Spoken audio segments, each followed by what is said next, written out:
Amém? Bem, eu quero repartir a palavra de hoje em 3 partes. Hoje eu quero falar sobre Lucas capítulo 7, a partir do versículo 11. Você que está aí pelo canal do YouTube, você que está aqui agora pelo TikTok também, estou fazendo um teste aqui no TikTok, eu quase nunca entro no TikTok, então estou aproveitando agora para fazer o teste. Livro de Lucas capítulo 7, versículo 11, coloque aí nos comentários, Lucas 7, 11. Livro de Lucas capítulo 7, versículo 11.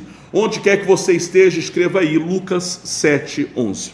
A Bíblia fala a respeito de uma baita lição que Deus tem para nós aqui hoje.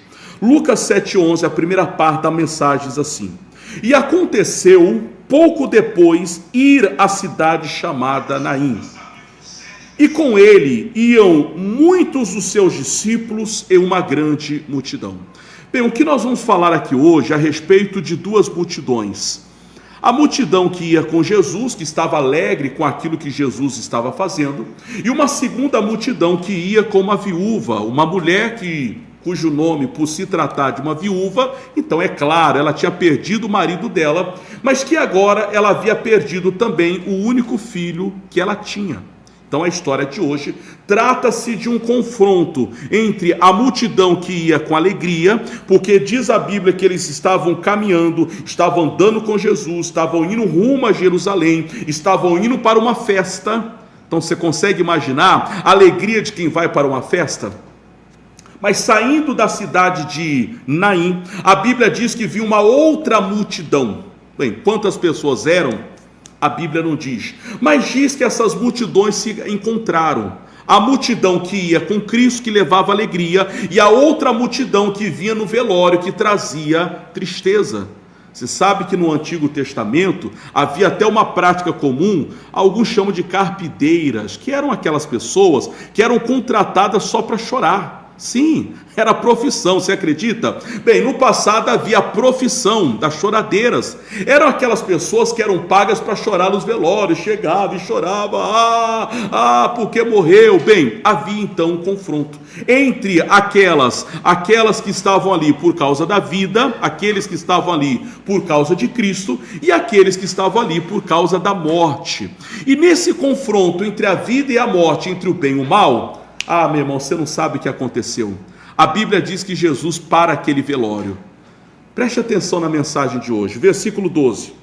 E quando chegou perto da porta da cidade, eis que levavam um defunto, filho único da sua mãe, que era viúva, e com ela uma outra grande multidão. Então a primeira parte da mensagem que eu quero falar com você é a respeito desse confronto entre alegria e a tristeza.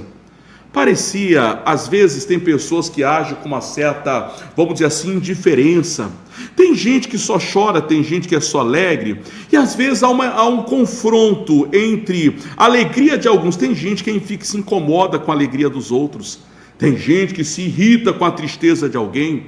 Bem, assim como tem gente alegre, tem gente triste, isso é a vida. Tem gente que está feliz com as conquistas e vitórias, tem gente que está chateado com as coisas que deram errado.